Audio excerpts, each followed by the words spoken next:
To ensure that you stop your car before an accident happens, you must have a reliable car braking system. The disc braking system has a lot of moving parts, so it's important to perform regular maintenance and repairs. Otherwise, the brakes might stop working just when you need them. It's important to understand the signs of a bad brake caliper so you can distinguish it from other potential failures. In this video, we examine the most typical problems that arise when a brake caliper malfunctions. We also consider the expense of replacing a damaged brake caliper. It's the Car Problems YouTube channel. Subscribe and let's get started.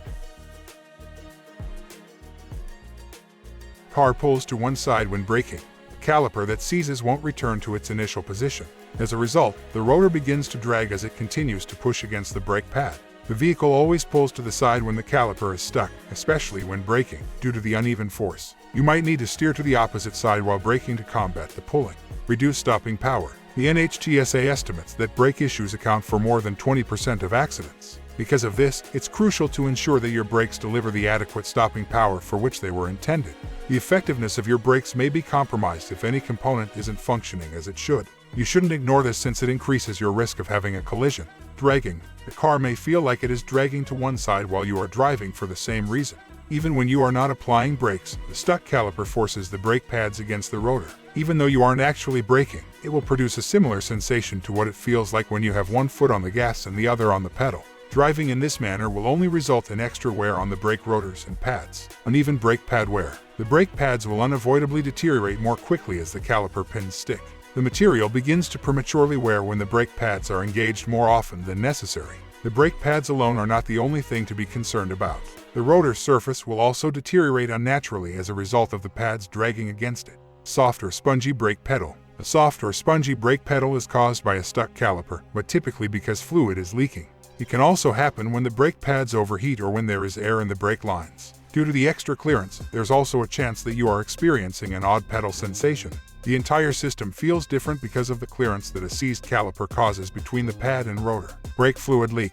You shouldn't require any additional brake fluid under normal operating circumstances. If there is no leak, it stays intact in the braking system. Fluid may begin to leak around a caliper when it malfunctions. When the caliper is engaged, fluid would be coming from the piston seal. The brake fluid level may occasionally drop before you become aware of any other symptoms. A quick visual examination would identify the source of the fluid, pointing you toward the defective caliper. Brake noises. There may be some unusual noises as the brake caliper sticks. You might hear clunking if the brake caliper bracket is the cause of the issue. The wheel may also lock up as a result of this. Additionally, the brakes may squeal, much like when the pads are worn down. However, because the caliper is causing the pad to remain engaged, you might still hear this noise even when the brake pedal is not depressed. If the issue persists, the rotor and pads will both deteriorate, eventually producing a grinding sound. Your final caution before brake failure would be this. Burning smell. A burning odor is the last red flag. A stuck caliper emits a distinctive burning smell that is reminiscent of brakes that are overheating.